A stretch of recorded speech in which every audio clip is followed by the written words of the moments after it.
welcome back to my channel. Today I have another little holiday Christmas DIY to share with you with some of my favorite things. If you have seen some of my videos or some of my thrift hauls, you know that I always pick up Scrabble games when I'm at yard sales, thrift stores, or estate sales. When I can find the games for under $1, I pick them up. I love to, here, let me show you. I display them in, this one is just kind of in my office so I can use it for kind of projects, but you can see, like, I will put them in vessels and things like this. I will put them in the bottom of bowls and then kind of as a filler to then add other things to the bowl. So not only that, there are a ton of things that you can do with Scrabble tiles that for just little DIYs. I've actually used the wood, the holders for the Scrabble game, and made name tags for gifts with them. So I just hot glued people's names to the actual boards and then put a little eye hook on them and then tied them to gifts. So there's just so many fun things you can do with it. So for this project, we're gonna make a fun little garland. So I am using baker's twine, and I just want, it comes in so many colors. And as always, I will link everything I'm using in this project, let me move this down, in the description of this video. So I'm using baker's twine, Scrabble tiles, and my favorite hot glue gun. If you do not have a wireless or like a battery operated glue gun, you need this in your life. I'm telling you, this is a game changer. I will leave a link to this. It's one of my favorite things. I don't know how I worked without it before. One thing I want to mention is, so I did grab this twine just to show you. So this kind of jute twine, it is thicker, you can kind of see it here, than the baker's twine, which would probably be okay, but there's going to be more of a gap between your letters if you're using a thicker twine. You definitely can do it, but you just might need a little bit more glue. And this project could not be any easier. So I am going to, I don't have enough of the black and white, which I think would be really, really, really cute.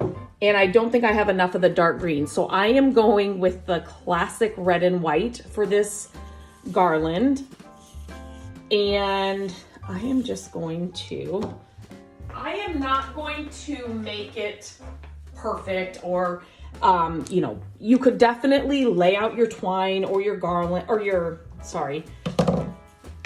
twine or like whatever you're using.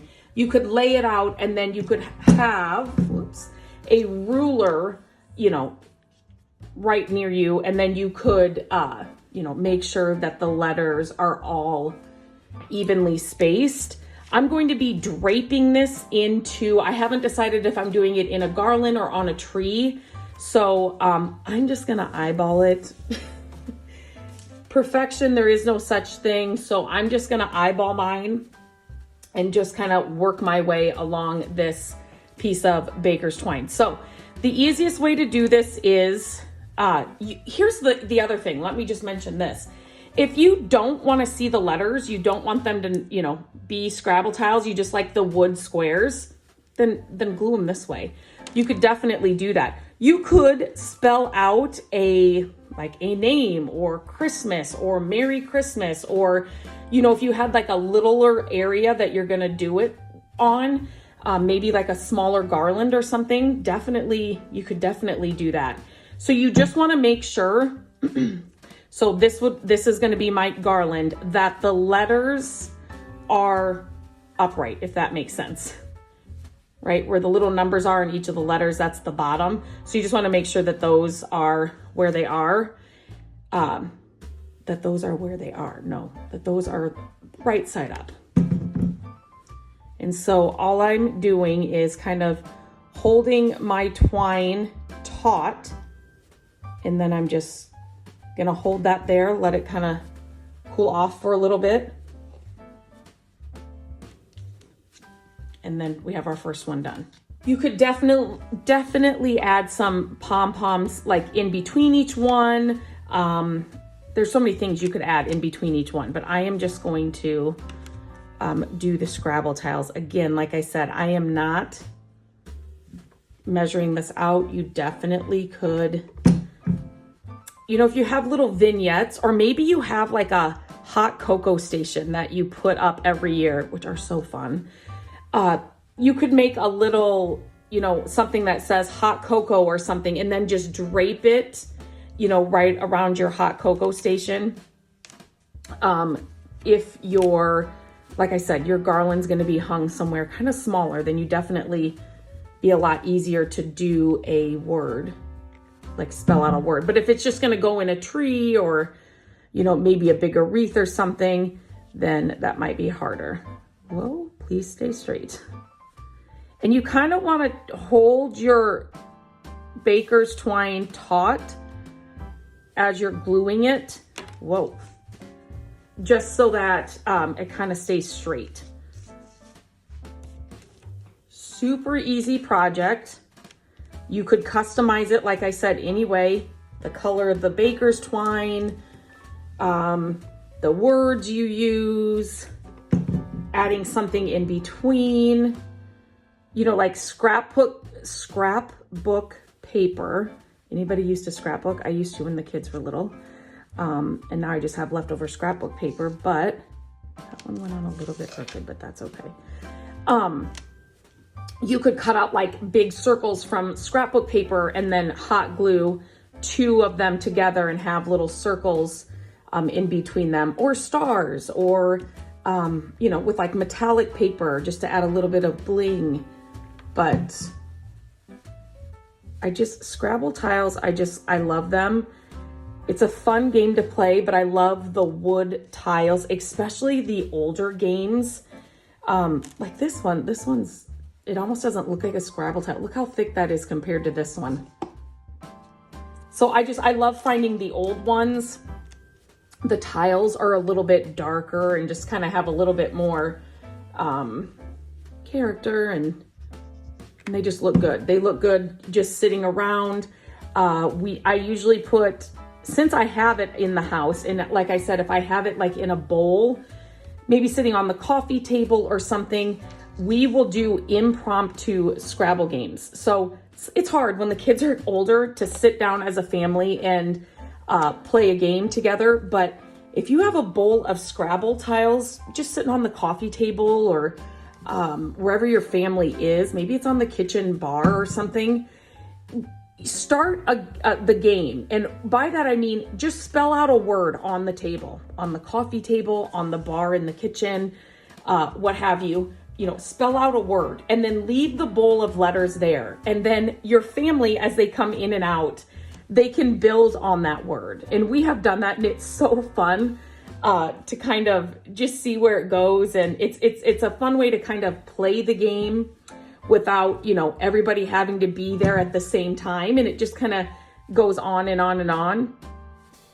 So it's just kind of a fun way to kind of interact with your family, but you're not actually all there, because let's be honest, the older the kids get, they start working, their sports, it just gets so busy, and it's just hard to get everybody together at one time. So that's just a way that you can kind of do that, and it's fun. The kids like it. That's why when it was our anniversary this year and the kids were actually all home, it was weird.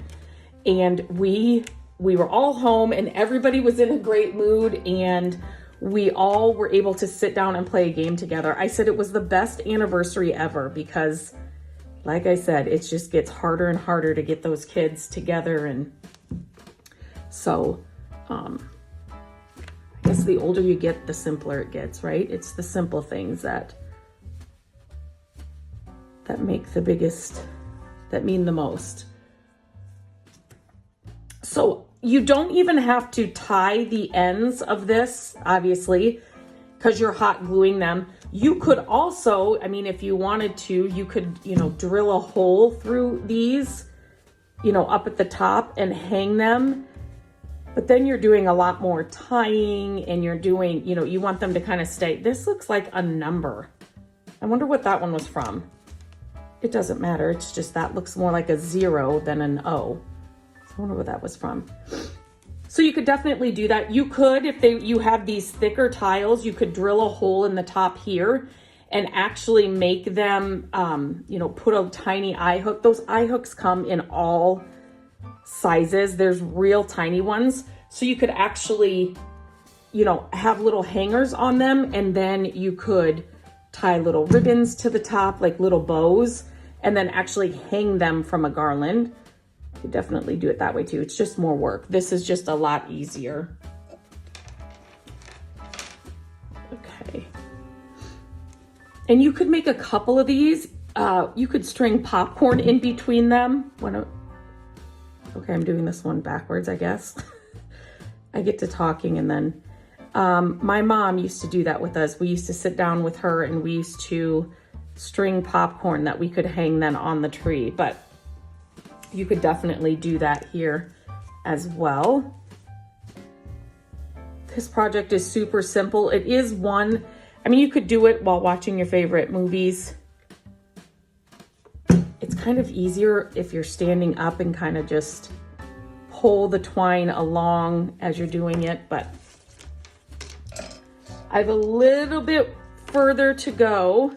And then in the end, I do want to say this, in the end, when everything's dry, don't do it. I always do it too soon, and sometimes it'll pull your hot glue, but when everything's kind of dried and cooled off, then start pulling away. You can see it here, you know, your glue strands and your excess glue, but really wait till it's fully cooled off so that everything is set and you're not pulling, you know, your tiles off and having to do it all over again.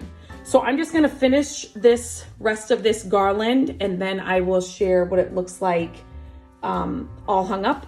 If these projects, if you like these easy DIYs, please share this video. I always appreciate it when you share. I'd love to hear from you. If you try this, comment, let me know that you tried it. If you post on Instagram, tag me at My Creative Days, post a photo of it. I'd love to see it there too. But until next time, I hope you try this easy project, and I will talk to you very soon.